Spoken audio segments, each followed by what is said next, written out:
Meus irmãos, a paz do Senhor. A Deus seja dado toda a honra, toda a glória e todo o louvor. Deus seja louvado pela vida dos irmãos aqui, da congregação da Praia da Penha, do Rio do Cabelo. Externo a Deus minha gratidão.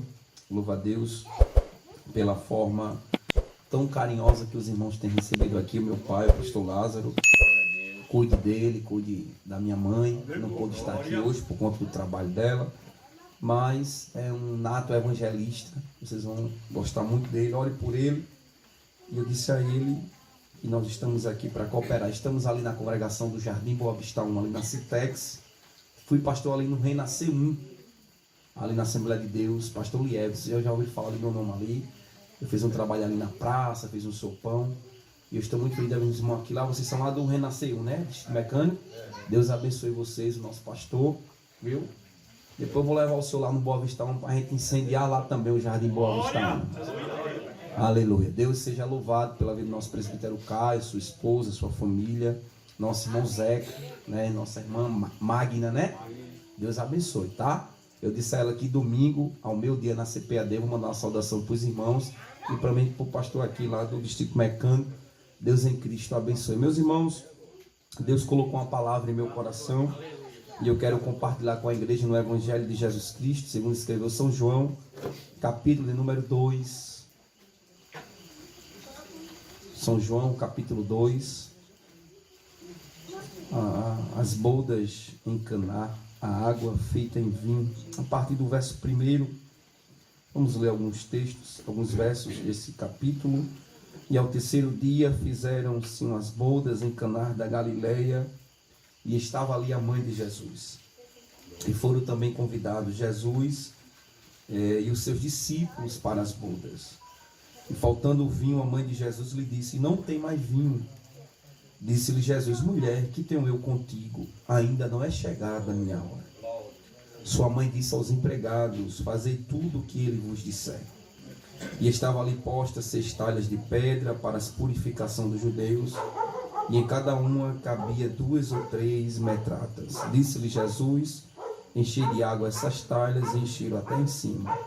E disse-lhe: tirai a água e levai ao mestre Sala, e levaram. Logo que o mestre Sala provou a água feita em vinho, não sabendo de onde viera, se bem que o sabiam os empregados que tinha tirado a água, chamou o mestre Sala ao esposo e disse-lhe: todo homem põe primeiro o vinho bom, e quando já tem bebido bem, então o inferior, mas tu guardaste até agora o bom vinho. Jesus principiou assim os seus sinais em Caná da Galileia, e manifestou a sua glória, e os seus discípulos creram nele. Depois disso, desceu a Cafarnaum, ele, a sua mãe, seus irmãos e seus discípulos, e ficaram ali não muitos dias, e você diz amém. Amém. Repitam assim comigo: Senhor Jesus, fala comigo, Deus. Queridos, Deus, em sua magnitude, em sua expressão, por meio do seu Filho Jesus Cristo, ele veio ao mundo. E o Evangelho de João, o evangelista João, discípulo, aquele que deitava-se ou se curvava ou colocava sua cabeça nos peitos de Jesus, chamado de o apóstolo do amor, devido à sua linguagem, né? João não só escreveu o Evangelho de João, como ele escreveu 1 João, 2 João, 3 João e o livro da Revelação, chamado Livro do Apocalipse. Então, João foi o último apóstolo a morrer e, segundo os estudiosos, ele teve uma morte natural.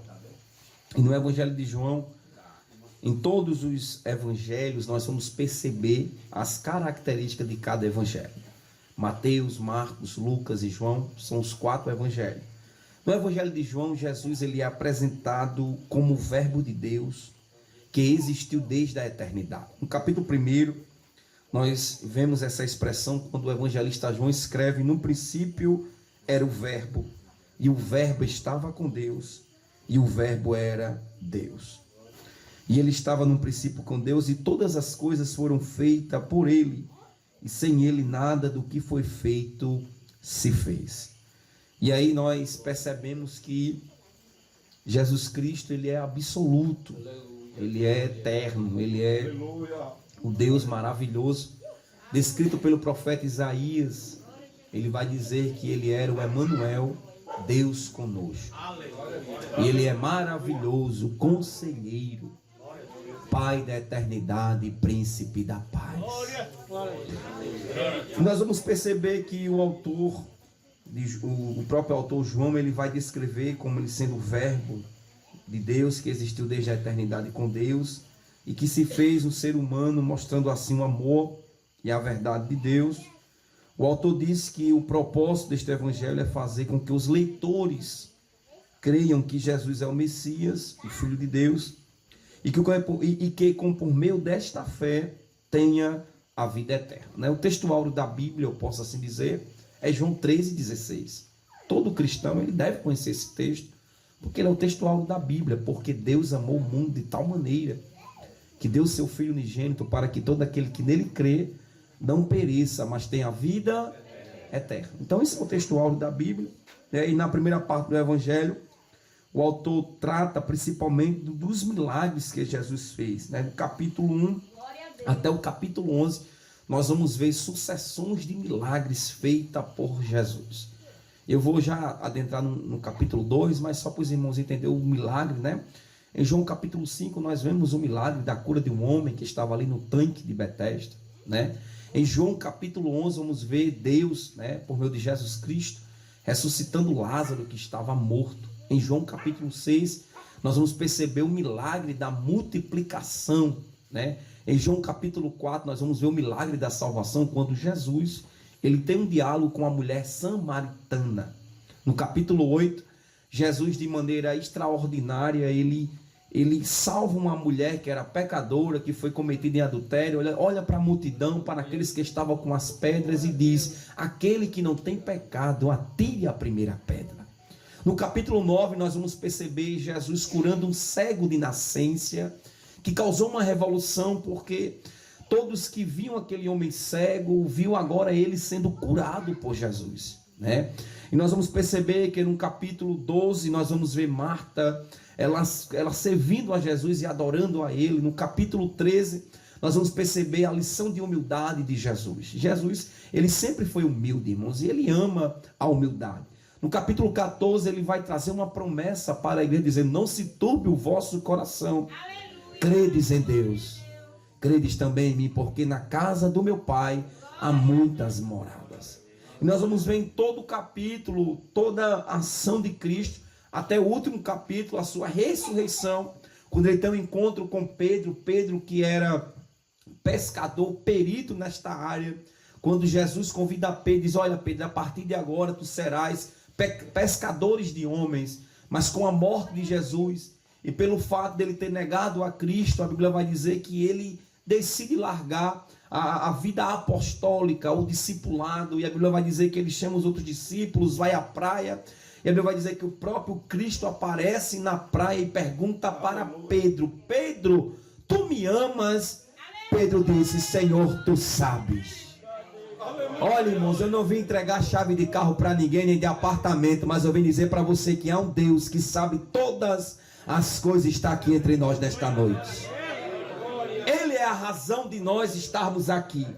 Em uma geração que as pregações são antropocêntricas, muito é o homem, mas aqui no Rio do Cabelo quem aparece é Jesus, quem brilha é Ele, a glória é para Ele, tudo é para Ele. Não sei se você trouxe mão para levantar e glória é para dar a Ele, irmão.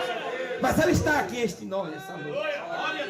Ele vai dizer: está aqui quem é maior do que Salomão. Está aqui quem é maior do que Abraão.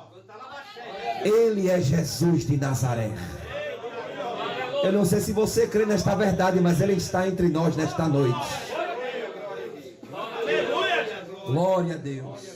E quando a gente vai para o capítulo 2, nós vamos ver o primeiro milagre realizado por Jesus. Há quem defende que o primeiro evangelho seria Marcos, mas numa colocação melhor, posso assim dizer, Mateus veio primeiro porque trata da genealogia de Jesus. Mas há um grupo de teólogos que defendem que este foi o primeiro milagre realizado por Jesus. É que eu quero aplicar algumas lições. Ó, coisa boa, uma chuva boa, um vento bom para a gente, né? Até meia-noite estar aqui pregando, né? Então vamos aprender algumas lições sobre o capítulo 2, uma pregação mais expositiva. E eu quero dar um tema para essa mensagem nesta noite, que é a presença de Jesus faz a diferença. Olhe para alguém e diga assim: a presença de Jesus faz a diferença. Olhe para cá e eu convido você a refletir um pouco comigo. A Bíblia vai dizer no versículo 2 do capítulo 2: e foram também convidados Jesus. Olhe para o texto, olhe para a Bíblia. Eu sempre costumo dizer lá na igreja que eu estou pastoreando, que nós temos que ser os crentes bereanos. Porque tem gente que ouve muita coisa e não examina as Escrituras. Então olhe para o texto. Todas as vezes que alguém for pregar, olhe para a Bíblia. Veja se aquilo que ele está falando é verdade, para você não cair em uma heresia. No capítulo 2, no versículo 2, nós vamos perceber a expressão: e foram também convidados Jesus e os seus discípulos para as bodas. Inicialmente nós vamos perceber que este convite foi extensivo à mãe de Jesus, a irmã Maria, a Jesus e aos seus discípulos. E a primeira verdade que eu aprendo desse texto é que Jesus só vai para um lugar quando ele é convidado. Jesus não vai a lugares que ele não é bem-vindo.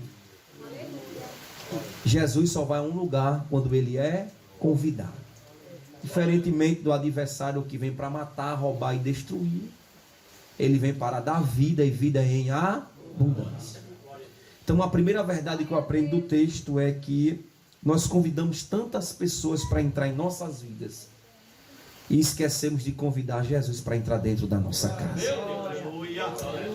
Eu sei que isto parece soar como algo tão convidativo, mas é uma palavra simples e objetiva. Convide Jesus para todos os momentos da sua vida. Se tinha uma coisa que era muito importante para os judeus, era o casamento. E Jesus foi convidado para um casamento. Reflita e pense consigo mesmo: quem você tem convidado para participar dos momentos da sua vida? Nós vamos perceber dentro do texto que Jesus foi convidado pelaquela família para participar daquele momento. Porque tem pessoas que só servem a Jesus por aquilo que ele faz, não por aquilo que ele é. Tem crentes que só é crentes por causa de milagres. Outros vêm para o culto por causa de milagres, irmãos. Uns vêm para o culto para observar o culto. Vamos para o culto para ver quem é um pastor novo, quem que vai estar lá, como vai ser o culto, quem vai convidar, quem vai chegar lá.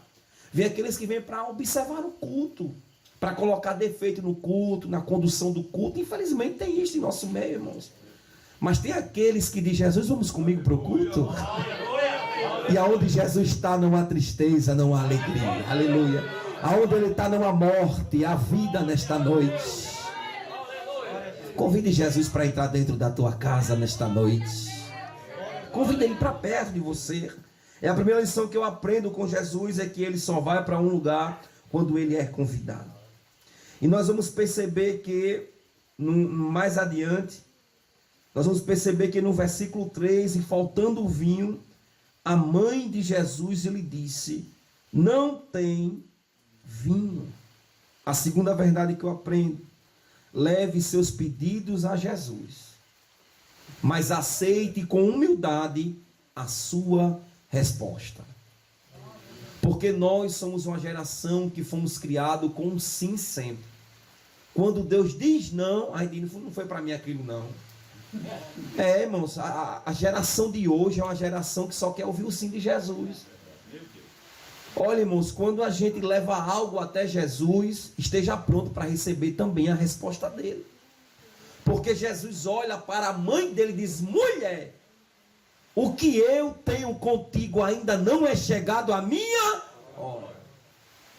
Não é do seu jeito, não é da sua forma, não é do seu tempo, é na hora que ele determinar.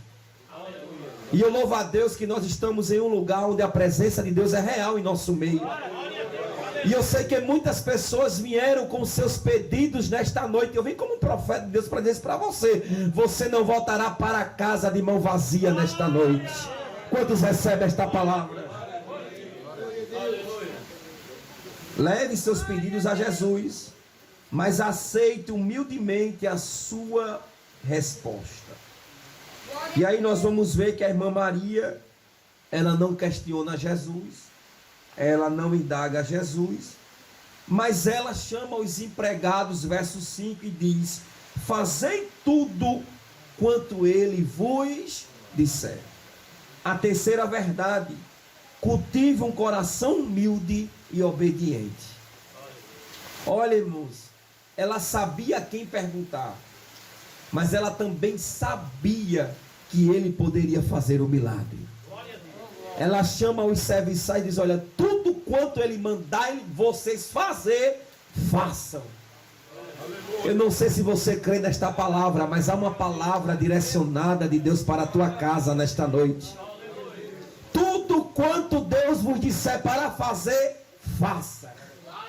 Mas pastor, alguém vai questionar, alguém vai querer intrometer. Não, quem mandou foi ele, a palavra é dele, a ordem é dele, é ele quem comanda todas as coisas. Fazei tudo quanto ele vos disser. Vamos para a próxima lição. E estava ali posta, verso 6, 6 talhas de pedra para a purificação dos judeus, e em cada uma cabia 2 ou 3 metretas. Perceba que o que Jesus vai usar é o que está lá fora. Deus não usa o que estava lá dentro, Jesus vai usar aquilo que estava lá fora. E segundo a cultura judaica, essas telhas ou essas metratas de telhas era muito comum ser usada para lavar as mãos dos convidados que entravam. E aí eu aprendo uma verdade com Jesus, irmãos, que Jesus, irmãos, ele não descarta ninguém, ele usa todos da forma que ele quer. A quarta lição que eu aprendo é: lembre-se que nas mãos de Deus o comum se torna extraordinário. Olha, irmão, na minha mão não acontece nada, mas na mão dele o que é improvável torna-se provável. Eu não sei se você crê, mas essa noite é noite de milagre. O ordinário Deus vai transformar no extraordinário nesta noite. Não entregue na minha mão, entregue na mão dele, que ele vai fazer o milagre acontecer. Lembre-se que nas mãos de Deus o comum se torna extraordinário. Jesus pega a água, verso 7, diz para os serviçais: disse-lhe Jesus: enchei de águas essas talhas, e encheram até em cima. Olha que coisa extraordinária. Água em vinho. Olha, irmãos, tem coisas que a física não explica, a biologia não explica. Como diz o nosso pastor presidente, tem coisa que só cabe na cabeça de quem é crente. Como é que Jesus transforma água em vinho? E aqui está a verdade que eu quero aplicar nesta noite. Não questione, faça. Eu não sei como vai acontecer, mas vai acontecer. Deus não dá recurso para quem não tem projeto, irmãos. Só inicia, o resto é com ele. Alguém vai questionar: como é que foi, como é que pode? Não questione, só obedeça a voz dele. Jesus vai transformar algumas coisas que está precisando ser transformada em nossas vidas nesta noite. Aquilo que é improvável dentro da biologia, irmão, pode perguntar ao vicultor, aqueles que preparam vinho. Vamos na cidade de Natuba, onde o povo planta, vai dizer: rapaz, tu já viu dizer água transformar-se em vinho? Irmãos, isso é impossível. É impossível mesmo, irmão. Porque milagre não se explica, se aceita. Aleluia. E eu sinto o cheiro de milagre nesta noite. Tem milagre aqui no recinto nesta noite. Olha, irmão, às vezes a gente vai cada loucura quando a gente é pastor, irmãos. Eu estava esses dias, tinha uma criança lá internada, lá no hospital do Valentina. E era culto com o departamento infantil. Na hora o Espírito Santo Deus disse para mim: peça para as crianças levantar a mão em direção para o hospital. E eu parei o culto, era 5 para as 9. Vamos fazer uma oração aqui agora, em nome de Jesus.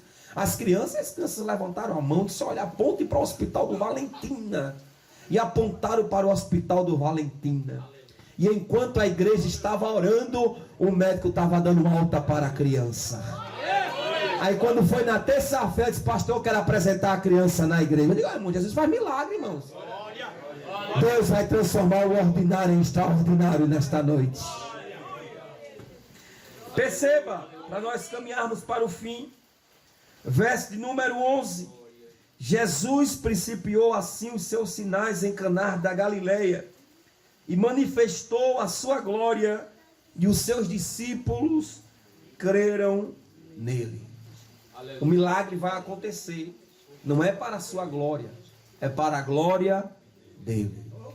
Quando alguém perguntar como foi o culto da sexta, vai dizer, rapaz, foi um culto de bênção, foi um culto de milagre, e a glória é para ele. Oh glória, não sei se você crê nesta verdade. Aleluia, Deus vai se manifestar com glória. Eu não sei se você recebe esta palavra, mas na tua rua alguém vai ver a glória de Deus dentro da tua casa. Aleluia.